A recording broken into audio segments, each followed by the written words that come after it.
Are you ready?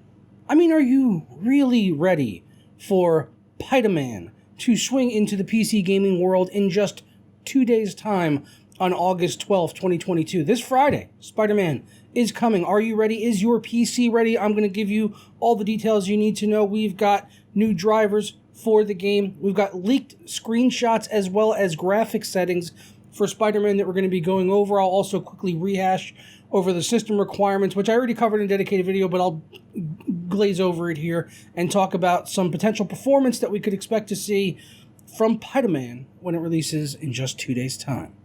Let's get into it. But first, today's video is brought to you by SuperCDK.com, where you could save money on games for all of your favorite platforms, as well as software like Windows 10 Pro licenses for just $22, and then you can unlock the prestigious Dark Mode for Windows 10, which I honestly could not live without. It is blinding without the dark mode. You guys need it in your life. And now you can also save an additional 25% off at checkout by clicking Buy Now on any software products over there. Just go ahead and add it into your cart and put in my code JP25 at checkout and apply, and that'll bring our price from $22.44 all the way down to $16.83, a savings of over $5. And I'll walk you through how to get your key and install it on Windows 10. Go ahead and click Submit Order and complete your checkout from there. For me, that's going to be with PayPal, and then click on Pay Now. After completing the checkout, it'll bring you to your purchased order page, and it will update in a matter of seconds, or just go ahead and hit F5. Go ahead and do that one time. It came through literally immediately. I got the payment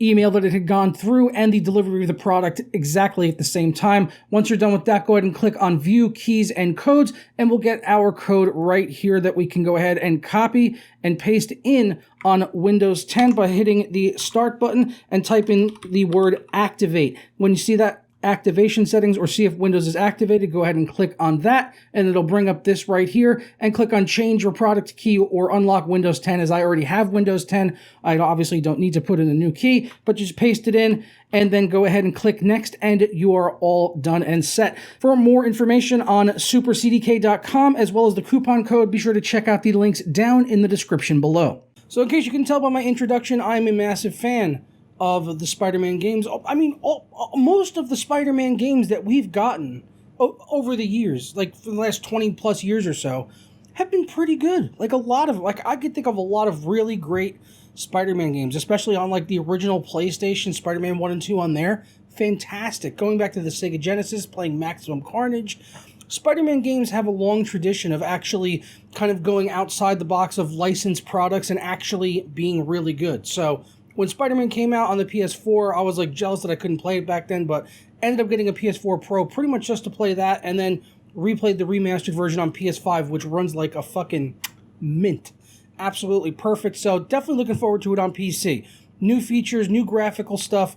NVIDIA rolled out a new GeForce trailer showing off some of the features, as it is going to be a NVIDIA GeForce title with ray tracing, DLSS, DLAA, NVIDIA HBAO+, and upgraded ray tracing effects. So a whole bunch of, features coming into this. Like I said, improved ray tracing. They already had ray tracing on the PS5 version of the game, but it's nice we're going to get it here, and it's going to be a little bit better texture, filtering, all sorts of things like that, improved shadows, and then having DLSS is going to probably make it possible, let's be realistic, to actually use all of those effects, as I'm expecting, even, on something like a 3090, I'm expecting ray tracing to just absolutely obliterate on this game without using some sort of scaling technique like DLSS. So it's nice that it has it in there, and I believe it will support FSR as well. Now, this game also has NVIDIA DLAA, which I don't believe we've seen show up in another game before. And NVIDIA DLAA, if you're not, it's besides being really hard to say, DLAA, is, if you're not familiar with it, it is essentially the exact opposite of DLSS, whereas DLSS will lower your resolution and then use artificial intelligence to rebuild that scene and give you something close to, if not even sometimes better than native resolution. Whereas NVIDIA DLAA is actually like, if in some way you have like a secret 4090 Ti in your back pocket and you have extra headroom for performance in Spider-Man with all of the nice stuff turned up in the ray tracing and all of that, This will basically, up-res it even further beyond your monitor's native resolution to hopefully crispen up the image even more. So I don't see too many people running that option, but it's still cool that we're going to see it here in this game, because I don't recall any other games having DLA-A in it before, but all the other stuff here we've pretty much seen. But Spider-Man, it's been out for a few years now on the consoles in 2 different versions, so it's really awesome that we are finally getting it. And as I said, we got that new trailer there showing off some of these new features for the first time in Spider-Man. Now, ahead of the launch, NVIDIA yesterday rolled out a new WCL driver numbered 516.94, which is specifically game ready for Spider-Man. So if you're planning to play Spider-Man in a couple of days' time and you're on NVIDIA, you're going to want to make sure you go ahead, grab that game ready driver so that you're getting the best performance possible and the latest optimized drivers and everything along with that. This also did give game ready support for Madden 23, which don't even get me started on Madden, okay? And then also for Super People, which is going into, I believe it's its open beta phase, which is essentially like a PUBG sort of knockoff, but it's apparently meant to be a little better than PUBG, as it's a lot more polished, and it's got some cool features like superpowers and stuff, more or less, or special character abilities for the characters in that game. But otherwise, it looks like a straight-up PUBG clone, not gonna lie on that one. But getting back to Spider-Man, as I said, we've got the new driver there, so make sure that you're updated on that. We already did talk about system requirements for this game, but I'll go ahead and throw them up here right now in case you missed that video from a couple of weeks ago. But essentially, this game is going to be a monster to run. They're targeting here for the recommended settings at 1080, 60 frames on medium settings. They're saying a GTX 1060, so I would or an RX 580. So I would just consider that the bare minimum. I know they have the minimum requirements, but yeah, that's not going to be ideal. I would say that the recommended here is going to be the ideal minimum. I wouldn't really want to play on less than a GTX 1060 or an RX 580. And with FSR, even with those cards, you'll actually be able to take advantage of FSR, which you could then maybe even improve the graphics settings up a little bit higher even from there. So that could be really awesome. For very high 4K 60 frames, they're saying a 3070 or a 6800 XT. So pretty high end, even if you're not getting into the ray tracing stuff. And they don't mention using DLSS along with any of these settings. But I would have to assume that when you're getting into things like the ultimate ray tracing, 4K at 60 frames, with the ray tracing settings and on high for graphics, they say an RTX 3080 or 6950 XT. But I have to think that means with DLSS or FSR being utilized there. And again, they only mention high settings for the regular graphics settings, not the ray tracing stuff. So that's not even max settings. So really, I mean, there should be another one here, ultimate ray tracing or something, or amazing. They already have amazing ray tracing, ultimate spectacular ray tracing. Sticking with the Spider-Man theme, we got the amazing Spider-Man, ultimate Spider-Man, spectacular Spider-Man, and just plain old Spider-Man. But there should be a spectacular ray tracing setting here somewhere, which is 4K 60, very high settings, ray tracing very high, just absolutely maxed to the hilt. And I'm still fine with DLSS being included in that, but I think it should be mentioned. Now, we do have some leaked screenshots of the game and graphics options, as well as controls for the game. We'll go ahead and quickly take a look at the graphics options here. As we can see, we've got a decent number of options in here we can toggle. Not a ton, honestly.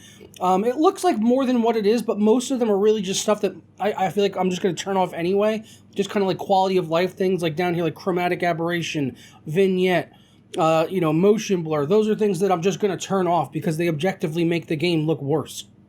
And then we've got depth of field in there, bloom and lens flare, which bloom and lens flares I'll usually use. Depth of field, it's a case-by-case basis, but Insomniac does incredibly good depth of field stuff. Actually, they do very good motion blur too.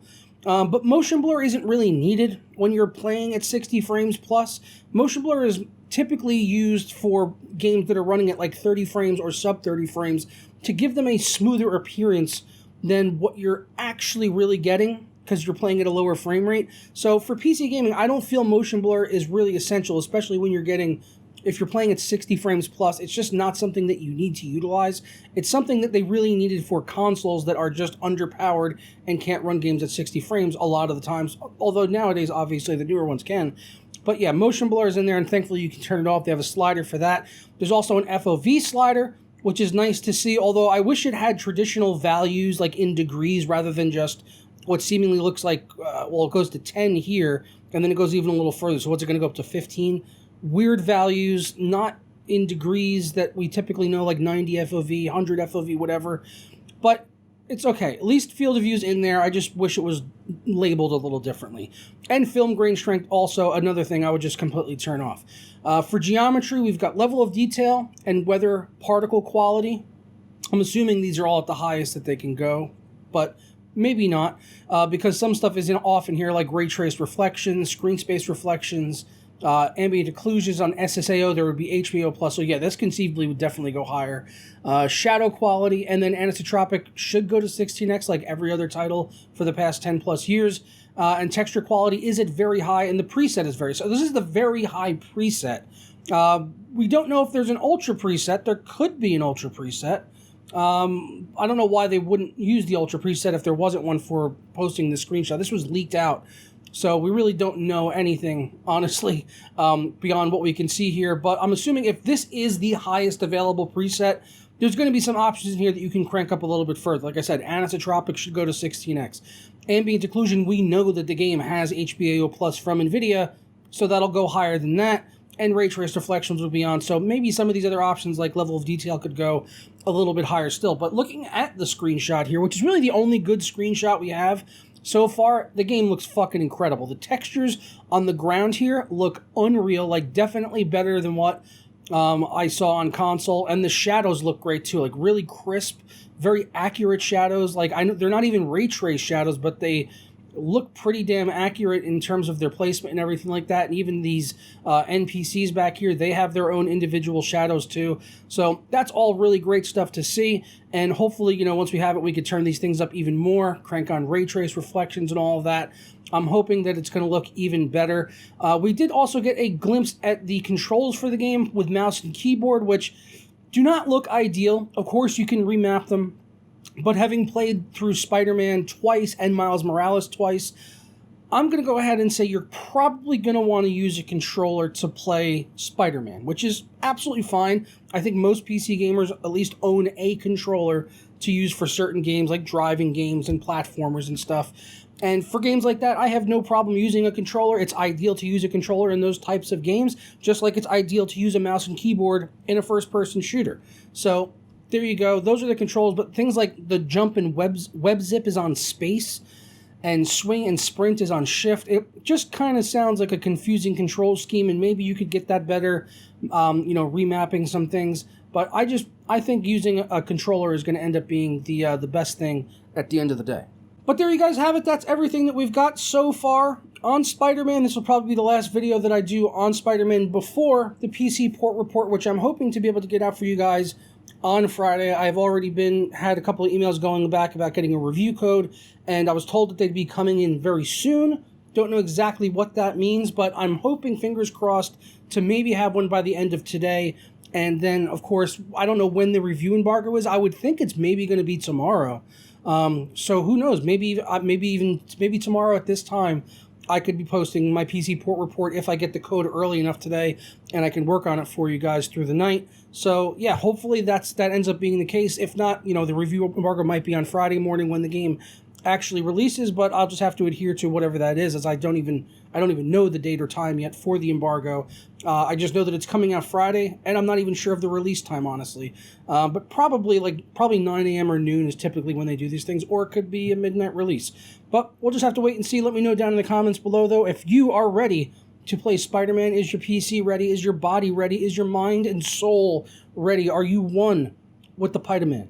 Let me know down in the comments below, and I'll catch you guys next time for another video. Peace.